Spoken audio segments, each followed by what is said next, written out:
In this week's video, I'm on an extreme day trip as I attempt to take 4 flights to 4 different countries in 12 hours and still make it back to the UK before the bar shuts. I'll encounter significant delays, mild symptoms of starvation, have my access denied, end up in a car park, and a hole in the aircraft threatens to jeopardise the entire trip. And what else could possibly go wrong? Right guys, well I am actually filming the intro to this video the night before it actually happens. The reason for that is because I have a super early start in the morning. I'm making my way over to London City Airport and yeah, first flight is going to be at 7:45 I believe, and that's going to take me over to my first destination. The idea of the video is that I'm going to have breakfast after that first flight. That's one country. Then I'm going to take a second flight to another country. I'm going to have lunch there. Then I'm going to take a third flight to another country. And this might be a bit of a stretch, this bit, because I'm hoping to have dinner there before taking my fourth and last flight back to London Heathrow in time for last orders. Yes, it might be a bit of a stretch because I think the times for that between the third and fourth flight, it's about an hour and 20 minutes, and that's if everything goes to plan. Will it, or will it not? We'll wait and see. It's going to be an adventure. So why don't you come with me? I'll see you over at the terminal building.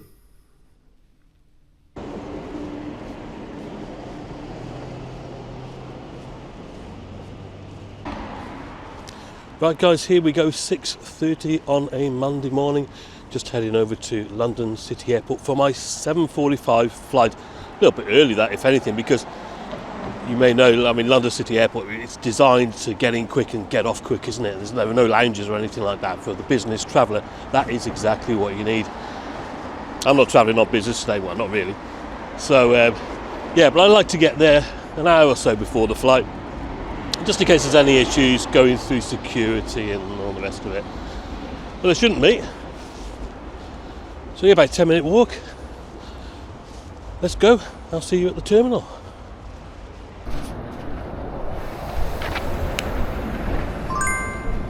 Yeah, quite a foggy start to the day, wasn't it? Now, I've never walked to London City Airport before. I normally get the DLR, the Docklands Light Railway, and that takes you straight to the terminal building here.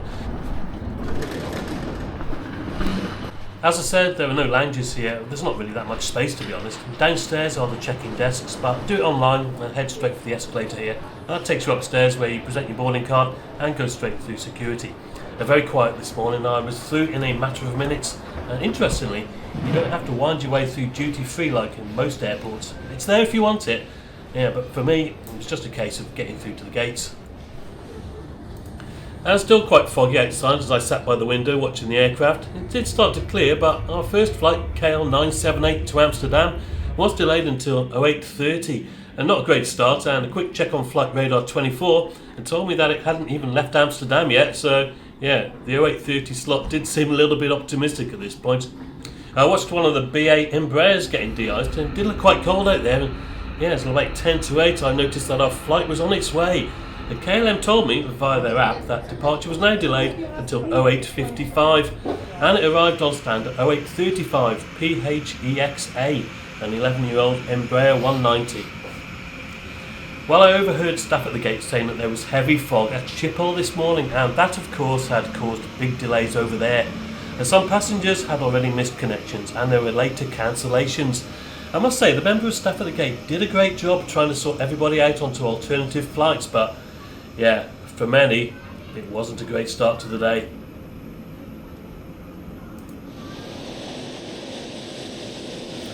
The boarding was fairly swift, and at 9:05 we were heading across the ramp towards our aircraft. I do like boarding this way, and that is another plus point for London City, isn't it? And especially on a day like this. Well, okay, not so good when it's raining, of course. The front and rear steps were being used. I was taking the rear as I was in window seat 18F for this first flight. 2-2 configuration on these Embraers, of course. So finally aboard our flight over to Amsterdam this morning. Well, it's going to be an hour and a half late, I think. Heavy fog in Amsterdam is the main cause of the delays, but I've given myself plenty of time to connect through to my next port of call, so yeah, hopefully it won't be too much longer now we're up in the air. So, well, famous last words. We finally began our taxi at about 09:50, having been sat on the ground for another 45 minutes after the captain announced on the PA that there was an air traffic restriction at Amsterdam. The flight attendants had a list of passengers with flight connections, and they took the opportunity to speak to every single one about their options once they got to Schiphol. And that was really good to see. I mean, it wasn't KLM's fault, any of this, and they were doing their best in these circumstances. Turning on to runway 09 this morning, so at least we were pointed in the right direction. Well, we finally managed to depart at 09:53, over 2 hours late. Their flight time was going to be 45 minutes, and the captain said we'd be at the gate by 12. And that, of course, would be a bus gate, which gave me absolutely no chance of making my next flight, which was scheduled to depart Amsterdam at 12:20. And here was me thinking that 4.5 hours between my first two flights would have given me enough time to have breakfast. Well, enjoy the takeoff, finally, as we head out over the Thames and towards the North Sea. At least the sun was out.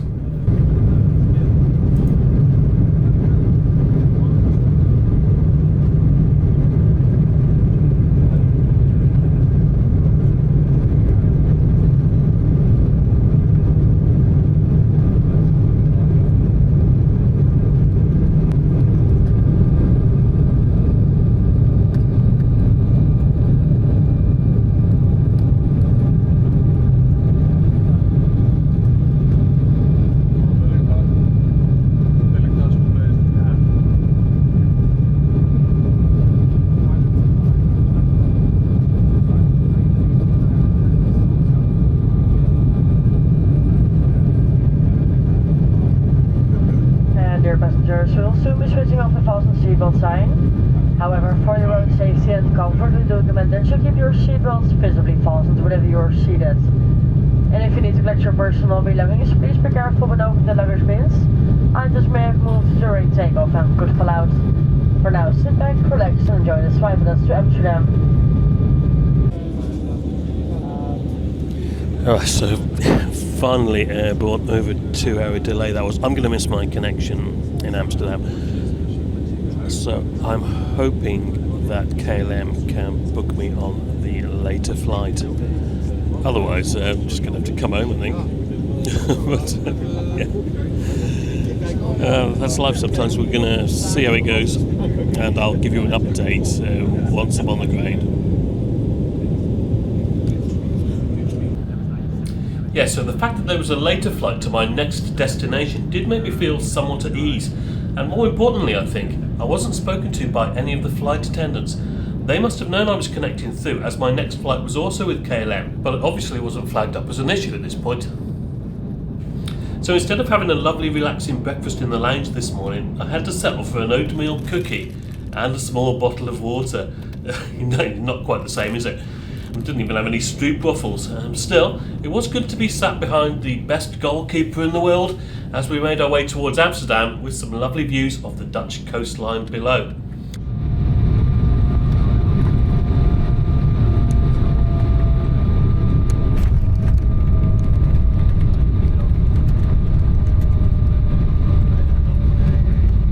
Fortunately, the fog had now cleared at Schiphol and we landed at 11:33, a little bit earlier than expected, and maybe things were looking up.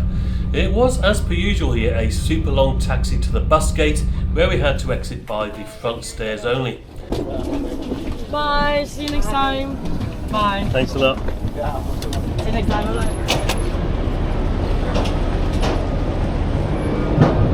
And because of this, I missed the first bus, but the second one was quick to arrive. And of course, the bus drove around and around. I did wonder if it was ever going to stop. And then finally it did stop and dropped everybody off at A gates, I think it was. And there was all sorts of chaos here with passengers attempting to transfer through. And honestly, I don't really know what was going on, but I had my next boarding card on my phone and I just carried on walking. Bloody hell. Well, honestly, there was a whole load of chaos down at the transfer desks. I've got my boarding card for the next leg, which is Amsterdam up to Billund in Denmark. No time to get the lounge here, unfortunately, but the second leg up to Billund is delayed by 35 minutes, which has bought me a little bit of time to enable me to get over to gate B1. God knows where that is. Honestly, the bus drove us all around the airport. But I think, yeah, we'll head over there and see what's going on. I had to go through passport control, of course, before I got to the gate, and there was quite a slow-moving queue ahead of me. 20 passport booths, 4 open. If you have an EU passport, of course, you could have just used the electronic gates here, which were empty. Okay then, guys, well, we made it. Fortunately, my next flight has been delayed. So, yeah, boarding, according to the screen over there, is at 12:30 from gate B1. It's going to be another bus gate, isn't it? But, yeah, it's not turning out too bad, thanks to more delays, yeah, as it happens. So, yeah, just going to wait to be called now, and it will be getting into Billund late. But, yeah, I'm really hoping this time there's going to be plenty of time to sample some food and drink and see what happens. We got on the bus, which drove us around the airport again, but once we'd arrived at the aircraft, it wouldn't let us off. No, the cleaners were still on the plane, so it clearly wasn't ready, and another 10 minutes was spent standing inside the bus. But at this stage, I couldn't wait to see the back of schipol. As a hub, it's really useful, especially with the amount of flights to and from regional airports in the UK. I think I'm right in saying it serves more UK airports than British Airways. But is it more susceptible to bad weather than other comparable airports? I'm not sure, maybe today was the exception to the norm, but do let me know your thoughts on the airport in the comments below. PHEZC, a 16-year-old Embraer 190 this one. Reason for the aircraft's delay was, guess what? Fog. But I'd made it, and that was the most important thing. We were back on track. Right. Next leg, C22F for this afternoon's flight now, isn't it? Over to Billund. And another Embraer. Happy crew by the looks of it, so that's good. Maybe I'll get another cookie on the way because I'm starving at the moment, missing out on the lounge, of course, at schipol. Yeah, we'll see how it goes.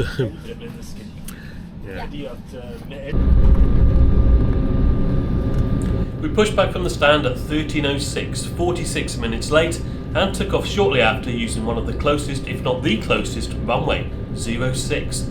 The flight time was estimated to be approximately 50 minutes for this leg. Time to get back in the skies.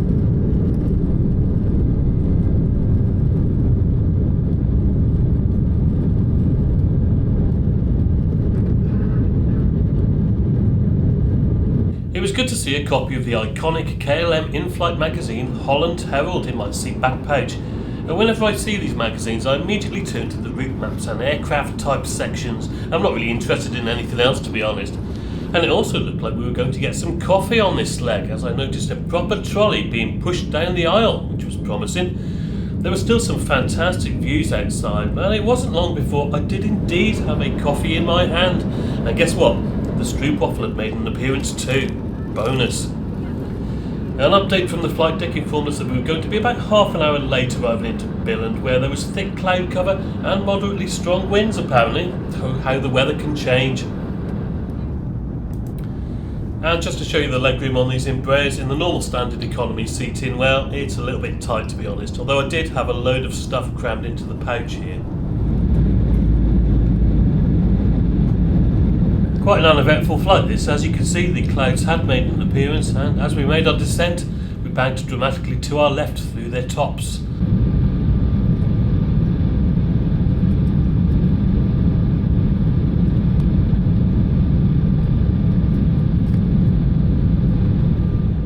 and we then levelled off above the fairly grey and sparse landscape of the Danish countryside, making our final approach to runway 26.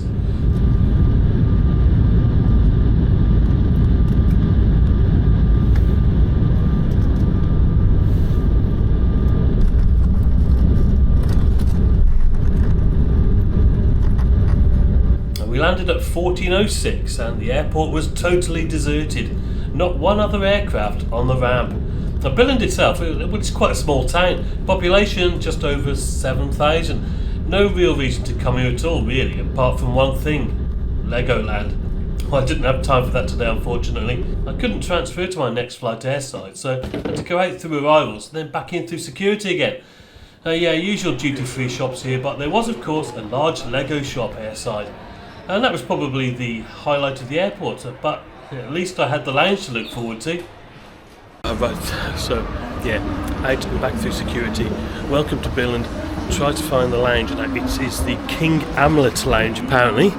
I've forgotten where she told me it was now, so but it's through the duty free, and then yeah, just keep going up, I think.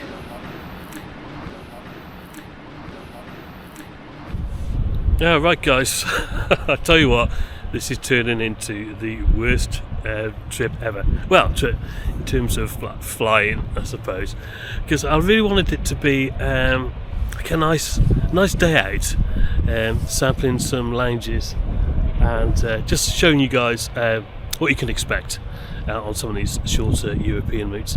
And you get to Billund about 40 minutes late in the end, which wasn't too bad. We go through to airside, head up to the lounge, and it's like, well, SkyTeam Elite Plus Euro bonus SAS members aren't allowed in the lounge. So it's like, hell. The situation, of course, I didn't have time to go to the one in Amsterdam, Schipol, earlier on either. So yeah, it turns out SAS apparently they cancelled a load of their lounge contracts about a year ago. So they didn't tell me that. There again, you know, I should have done my homework a little bit better, shouldn't I? So I'm enjoying the flights when they actually happen, but I've got a bit of a wait now until the next leg, and that's going to take me up to Oslo. But I've got a feeling that because of the short turnaround time there, I've got to get a flight back to Heathrow. I'm not going to have time to go in that lounge anyway, even if I can get in it. I would assume that, well, I say that's a dangerous word, isn't it? So yeah, I think it's safe to say, not the best day trip I've ever been on. But keep smiling, eh? What's the worst that could happen? Back airside, and there still wasn't much going on at this point. I took a selfie in front of the Lego City Airport poster, and I sat back down again contemplating what I was doing here in the first place. Well, it was all British Airways' fault, really. Back in October, I'd booked a trip on the iconic Dornier 328, operated by Sun Air of Scandinavia under a franchise agreement with BA on the London City to Billund route. And guess what? With a month to go, they cancelled it. No explanation why. Of course, I'd booked everything around that, hence my stay at the Travelodge the night before, the ongoing flights, and the hotel 2 nights back at London Heathrow. Now, fortunately, KLM had kind of come to the rescue via Amsterdam, so all was not lost, and I could turn the trip into the sort of extreme day trip video you're watching now. An Embraer 190 is not quite the same as the Dornier 328 though, is it? I mean, yeah, that's twice now I've tried to get on, and yeah, I'm not sure I'm going to try again, to be honest. Amongst other things, BA, as an airline, they're just too unreliable these days, I'm sad to say. Anyway, here comes our next ride, EIFPW, a 7-year-old Canadair regional jet, CRJ 900LR, operated by CityJet and taking us up to the next country on the list, Norway, and its capital city, Oslo. Oh, incidentally, I did manage to get some lunch, a chicken roll, Americano and a small packet of Pringles for 88.67 Danish kroner, which works out in sterling as £9.85, which I didn't think was too bad really. It eased the pain of lounge denial a bit, I guess. Another walk across the ramp and up the tiny front steps of the CRJ. Inside with its 2-2 configuration, it's small and takes a while for everyone to get seated, but it looked nice. A good first impression, I thought. Right, okay. Third flight of the day on the CRJ 900 with SAS. I have no idea what this is going to be like. I quite like the aircraft actually. It's pretty smart inside. We'll see, won't we? I'll catch you in a bit. It was now starting to get dark as we made our way towards runway 26 again. Flight time would be 1 hour and 5 minutes according to the flight deck, and that would get us into Oslo at approximately 1900 hours, giving me around 45 minutes to get to the gate for my last flight of the day, which will come as no surprise to you now, is back to the UK. A bit of a turn and burn, enjoy the takeoff as we climb towards and through the clouds where we surface to meet the beautiful sight of the setting sun. Absolutely gorgeous.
Welcome to SAS. We are now on our way to Oslo. My name is Greta and I would like to tell you about what will happen during the flight. In SAS class, it is time for a snack.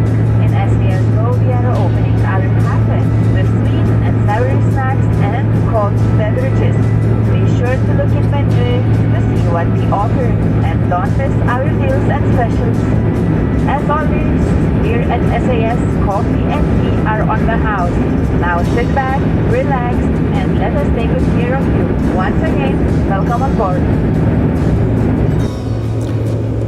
Okay, well that was better than I was expecting because, I think they sell food on the flight, but the flight attendant just said, well, as always with SAS, their coffee and tea are on the house. So, and that's what I'm intending to have. So, let's see what arrives in a few minutes. Yeah, not sure what to make of this. I mean, the coffee was good, and I even got some milk. But unlike KLM, for example, no snacks were offered, such as a biscuit. You had to pay for all that, so I'm not really sure where SAS are at. If you listen to the onboard announcement, they're presenting the tea and coffee thing like they're a budget airline being super generous. If you want anything else though, the prices are all detailed in the menus here, which are very reminiscent themselves of a budget airline. So I don't know really. Are they an expensive budget airline or a cost-cutting legacy airline? And for the extra money, are they much better than Ryanair or EasyJet, etc.? These are just my initial impressions really, but if you've flown with them, do let me know of your experiences in the comments below.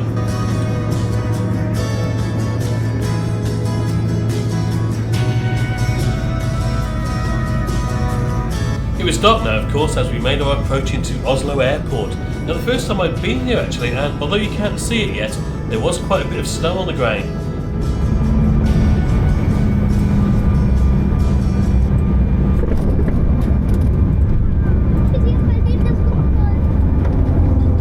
We landed promptly and turned off the runway pretty sharpish. Cheers guys, thank you. There was certainly no hanging about on this flight. Disembarkation was also swift, and we made our way onto another bus, my third one of the day so far.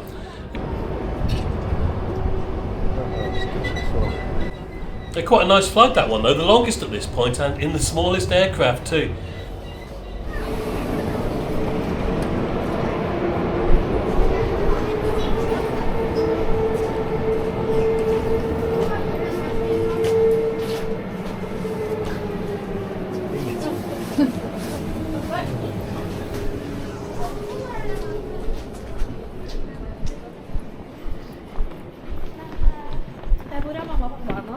And once the bus had dropped us off, it was straight towards the escalators taking us down the transfer route.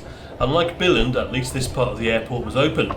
I noted the gate number for my last flight of the day and it was all systems go. On time, I just needed this last part of the trip to go smoothly. Right. Oslo, another bus gate. Connecting F26, I think, is the gate for my fourth and final flight today, which is going to take me back to London Heathrow, hopefully. There's no way I've got time to go to the lounge, so even I could get in.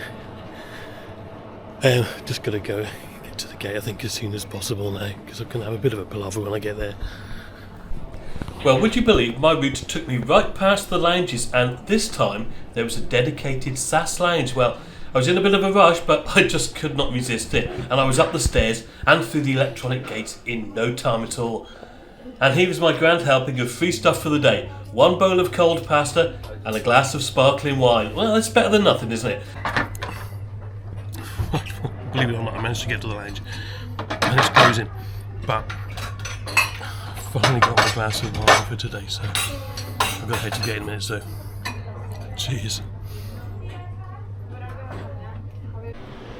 After a quick 10 minutes, I made my way from the lounge, down the stairs and over to passport control, which was fortunately extremely quiet. Oh, right, through passport control it was really quiet, which was great. Could have spent another 10 minutes in the lounge actually, as it happens, but yeah, man, what a day. But I'm heading towards my gate now for leg 4, final flight of the day. And it's with SAS again, and hopefully they're going to take me back to London Heathrow. So on board the 2010 to Heathrow, gate F26, where EISII, a 6-and-a-bit-year-old A320neo, would be waiting for me. Right guys, here we go, the final leg, and yeah, SAS taking me back to London Heathrow, thankfully. One of the first aboard. So my Euro bonus, gold, Sky Elite Plus status did count for one or two things once I got to Oslo, which is kind of, it made me smile a bit towards the end of the day. Honestly, it's been a bit of a slog. I'm looking forward to getting on the flight now. I didn't have enough to eat to not warrant me having to buy some food on the way back, but I'm just going to take it easy now, chill out. And there she is. Evening. Hello, right, so on board this final flight, EISII SAS A320neo, and yeah, hopefully it's fairly lightly loaded. I didn't see that many people at the gate, and hoping I get a spare seat next to me as well, because if I do, that'll be the first time today that I've had one. Yeah, let's see how we go. It's quite a nice aircraft, this, it's about 6 years old. Yeah, I'm liking it so far. I've got USB charging as well. Fingers crossed, see you in a bit. So boarding complete, and guess what? The captain told us that the cargo door had sustained some damage, and we were waiting for an engineer from Airbus to inspect it. 45 minutes later, captain said they'd found a hole, but it was okay as the engineer had fixed it. They were just doing the paperwork, which would then presumably say we were safe to fly. So yeah, we pushed back 20 minutes late this time, which wasn't too bad I guess, and headed down to be de-iced.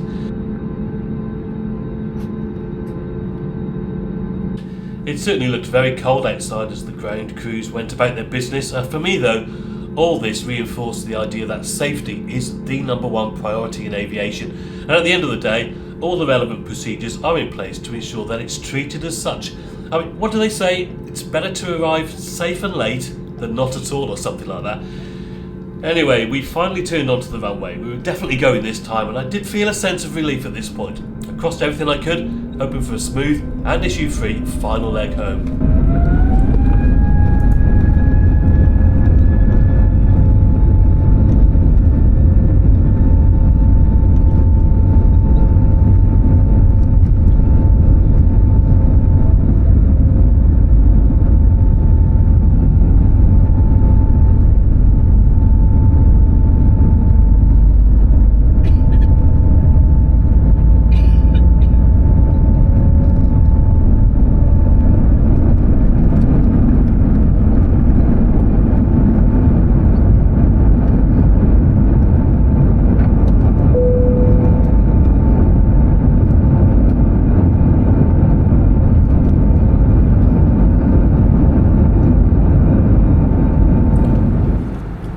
Well, SAS announced that all their SAS Plus customers would be getting dinner, which appeared to be a chicken salad roll that was handed out by one of the flight attendants. I sat there in economy again, watching Match Planet and drinking my free coffee and eating a paid-for packet of nuts and a chocolate bar for £4.25. And yeah, a bit of a weird one, SAS Plus, I thought. Well, it's not business class, is it? I understand that they do a business class on their long-haul flights, where SAS Plus is still an option, but then becomes a sort of premium economy. So, is this a kind of a premium economy on European short-haul routes? I'm not even sure you get the middle seat free, to be honest. I couldn't really see from where I was. I think I dozed off for a bit. It had been quite a long day, but I woke up to find us on approach to London Heathrow on a clear night, and despite everything else that had or hadn't happened during the day, the views over central London were truly spectacular. I just couldn't take my eyes off them.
No hold for us tonight. We flew straight into runway 27R, touching down at exactly 21:40.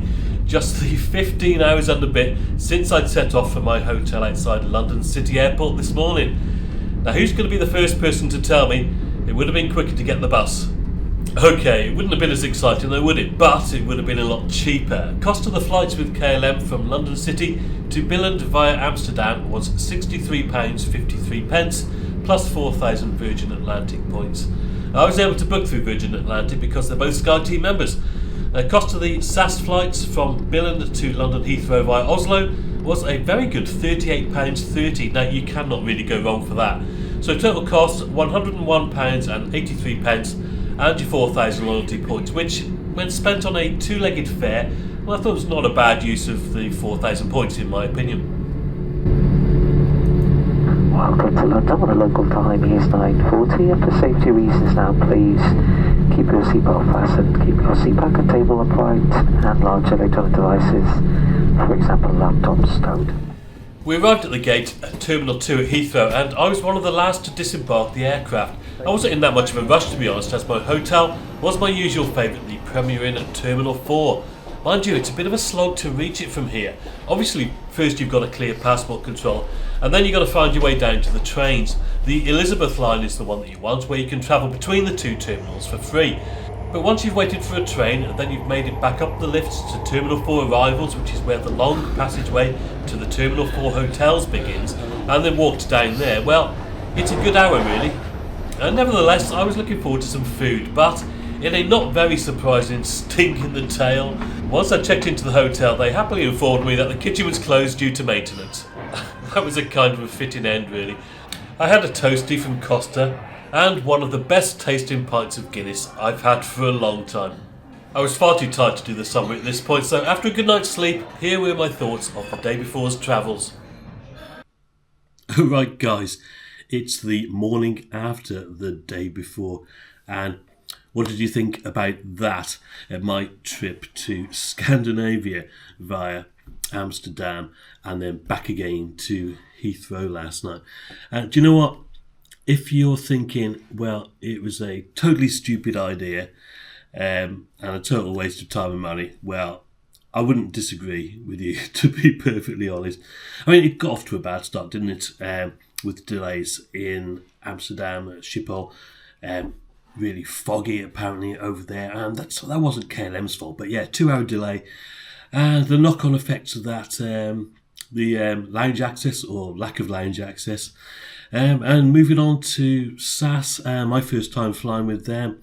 Well, there wasn't anything to write home about, to be honest. I mean, KLM were fine, a little bit inconsistent maybe with their service, but yeah, they were fine. The usual thing with them, really. But yeah, SAS, I'm not sure I'm going to really bother flying with them again.